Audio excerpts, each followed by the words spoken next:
Hi, I'm Peter. And 6 years ago, I received information that changed the course of the rest of my life. From 1969 through 2001, the US government murdered over 12 billion birds in the American skies. They did this using poisonous toxins dropped from airplanes that was contagious and murdered all of the birds over the course of about 40 years.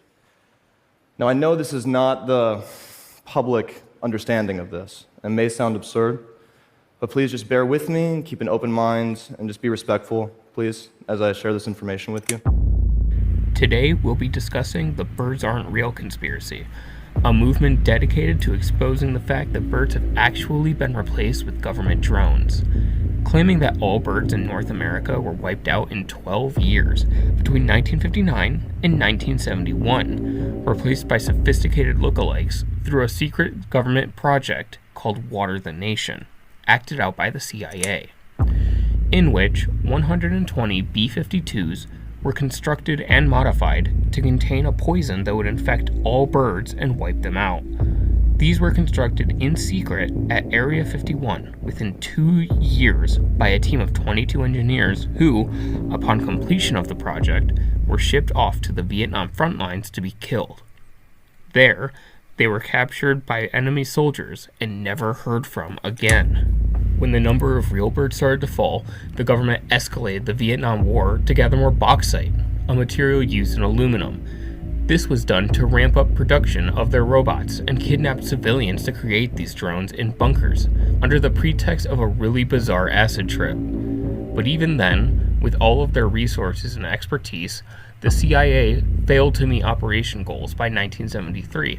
With only 26% of the bird population being replaced when the projected goals had listed over 60%. In order to expedite the process, the CIA department head, William Colby, hired on more people, which proved to be a disastrous mistake, as it introduced the first whistleblower only known as the Master.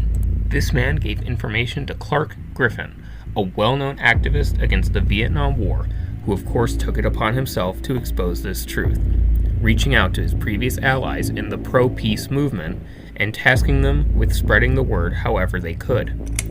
After months of gathering their forces, they held a rally at Washington, D.C., attended by over 2,000 people, mainly college students, a rally that would repeat every year until 1991, when the first Birds Aren't Real movement met its end with the destruction of records and disappearance of Clark Griffin. Unfortunately, the Secret Service was tasked with confiscating and destroying any footage or photos being taken at the scene, so all evidence of these events have been lost to history. Today, all birds have been replaced by robotic drones, capable of surveillance and tracking through camera eyes and nano-trackers delivered through fake feces, giving the government eyes on all civilians constantly and outfitted with power inductors within their feet to charge along power lines for a decentralized information network. However, between 1993 and 2017, there had been no activity from the movement until its resurgence by Peter McIndoe, who has led a massive boom in popularity for the movement, to the point where he has taken on the role of public relations and has been interviewed on multiple news stations. All right, maybe you've seen the billboard near the Highland Strip or heard the story on Wednesdays Live at 9. A campaign called Birds Are Not Real brings its efforts to the Mid-South. And this morning we are joined by one of the messengers of the movement. Peter McIndoe is here to tell us how this all came about. We want to emphasize you were not the founder. No, ma'am. So how did you become aware of it? What is the message of the movement?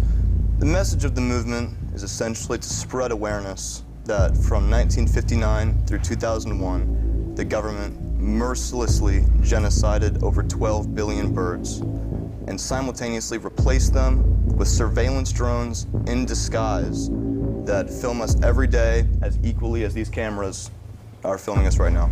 So what do you have to back that up? To back that up, I have as much evidence as the birds have provided. There's so much. Peter McIndoe is the Public Information Officer of Birds Aren't Real. So Peter, you're telling me you believe that there are no living birds? I believe it. I know it, actually. You know it? I know it as proof, yes. All birds? Every bird in the U.S. I know. Does that include chickens?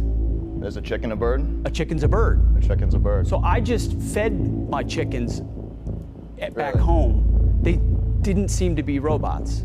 Yeah, that's kind of how biotechnology works. The government's making biohybrids where there are birds and robots that the government's combining. Annie Jacobson's done some great work on this. So you're saying they have human characteristics, the eyes, the wings? Not human characteristics, they have bird characteristics. What the government did is from 1959 through 2001, they systematically replaced every bird in the sky with a government surveillance drone replica that looks identical to a real bird, spies on us every day.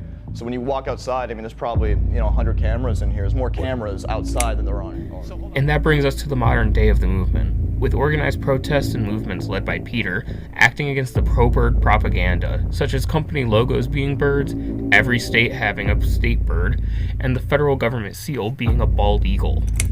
All in the effort of bringing attention to usage of birds as agents of controlling and monitoring the public, tracking, collecting, and pooling data of citizens for the unknown goals of the government, the sins of the past snowballing into the horrors of the present, a genocide of entire species merely for the mistake of being born into the wrong body.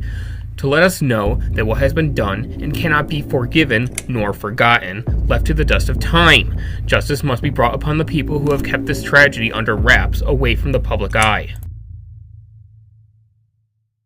Or, well, it would have been if this conspiracy was true. No, instead, this was a giant social experiment run by Peter. One meant to satirize conspiracy theories and showcase that it wasn't people exclusively on the fringe who were drawn into them, but people seeking connection and community. Here's what that looked like.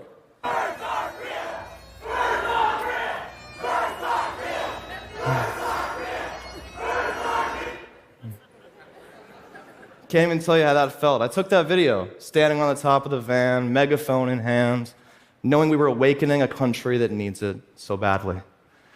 Can't think of anything more beautiful. Okay, let me start this talk over. I do not actually believe that birds are robots.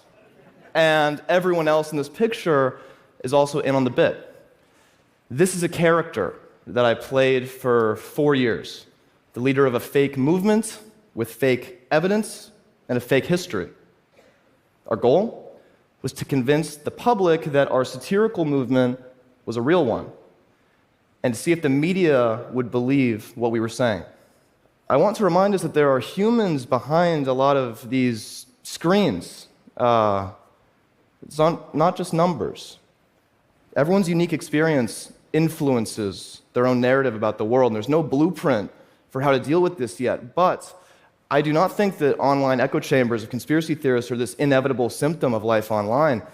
The internet is about 30 years old, and things are changing quickly, and I think it'll be very important that we develop new solutions for these new problems on a fundamental level.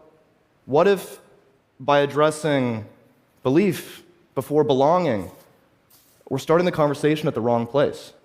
Instead of sitting in collective bewilderment and frustration about how these people could believe these things, these crazies, what if we first looked under the hood and thought about what made them vulnerable to this information in the first place? What might they be getting out of this that they're not getting in their everyday lives? This isn't a conspiracy where people truly fell into believing it. Not really. Instead, it aims to satirize conspiracies in general, showcasing them as a silly thing that really doesn't need to have any other purpose than bringing people together. The website that hosts their beliefs comes with a store of merchandise, an email list, and a basic rundown of their made-up history, which does have inconsistencies, as you may have noticed earlier in the video. They have a subreddit they run called r/BirdsAren'tReal that maintains its joking nature at its core, with memes and videos of birds being silly used as apparent proof of their beliefs. The conspiracy was never real, but the community and cultural impacts were. Peter McIndoe has started to get involved in politics, wanting to build a better future for everyone, and try to reduce the loneliness epidemic that has been indicative of the rising rate of conspiratorial thinking. Connor Gatos, a high-ranking individual within the Birds Aren't Real movement, started yet another satirical ploy, involving the purchasing and recreation of the Enron Energy Company to bring attention to energy needs, especially the utilization of clean energy. And even the background footage being used right now was created because of the movement. A silly, fun little game inspired by the satirical conspiracy. I believe it's a lesson we could all benefit from. To learn to be silly with others, that we can form communities through the simple desire as people to be connected. We don't have to be alone or vulnerable, we just have to care enough not to let others be either.